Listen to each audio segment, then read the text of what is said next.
Welcome to the deep dive. So today, we're jumping into a subject that, while most of us literally hide, the profound and I think often neglected connection between our oral health, our brain, and our overall longevity. It really is, and that's the core premise for this deep dive. The oral cavity is arguably the most neglected part of the body.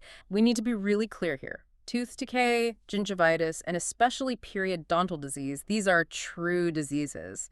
I mean, untreated periodontal disease is strongly associated with a shorter lifespan, with serious systemic infections.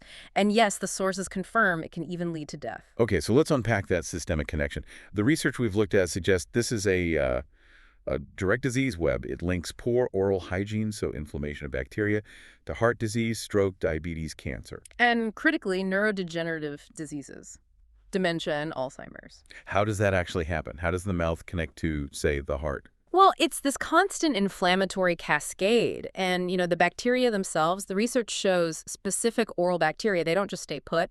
They get into the bloodstream through inflamed gum tissue. And from there, they can go anywhere. Exactly. They travel through the body, they trigger inflammatory responses in blood vessels, which contributes to plaque buildup. In the brain, these inflammatory agents can actually cross the blood-brain barrier. It's a kind of continuous low-level assault on your system. Knowing that this assault is happening, what can we actually control? So poor oral hygiene is the #1 modifiable risk factor, but the sources highlight other things that really accelerate the problem. Take tobacco use, for instance. All right. It's so dangerous because it restricts blood flow, and that masks the #1 telltale symptom of early gum disease, which is bleeding.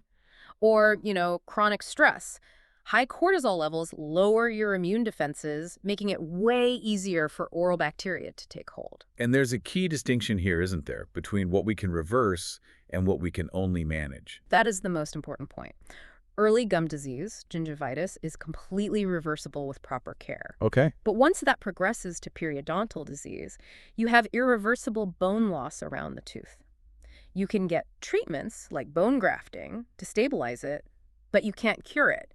It's now a chronic condition you have to manage for life. Which is why that daily maintenance is so critical. It's the easiest, cheapest defense for your entire body. Brushing, flossing, rinsing. That physical plaque removal is everything. So let's follow that path from the mouth right to the brain.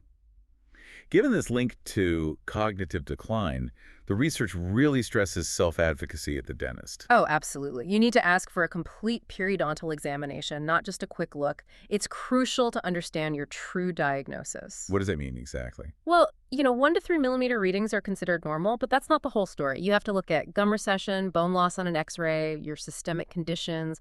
Ask your hygienist, where do I fall on the AAP staging and grading classifications? It gives you a roadmap. Exactly. Think of it like being told you have stage 1 versus stage 3 hypertension. It tells you if you need mild management or, aggressive intervention. And this brings us to the mouth's immediate environment, what we feed it. Yes. This is the part that really jumped out at me from the sources, the diet-brain connection.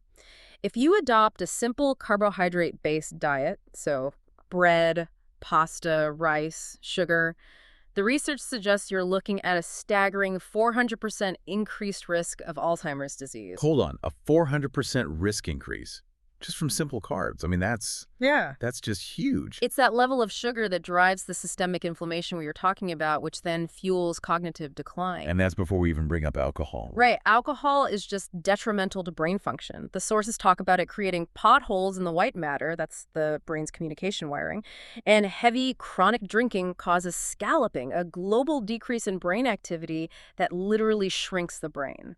So when you put it all together, what's the big takeaway here for everyone listening? It's that your oral health isn't just a dental issue, it's a longevity issue. And this knowledge, it gives you real agency over your brain and your time. Agency's the key word. It is. We've seen that even something like mild alcohol consumption can cause measurable disruptions in the brain. So that leaves you with a question to really chew on, right? If those small things cause damage, how much reserve, that cognitive cushion you'll need later in life, are you stealing from your future self by neglecting these small daily preventative behaviors? Whether it's flossing or cutting back on sugar or just asking the right questions at your next dental visit. Exactly. That is a question worth exploring.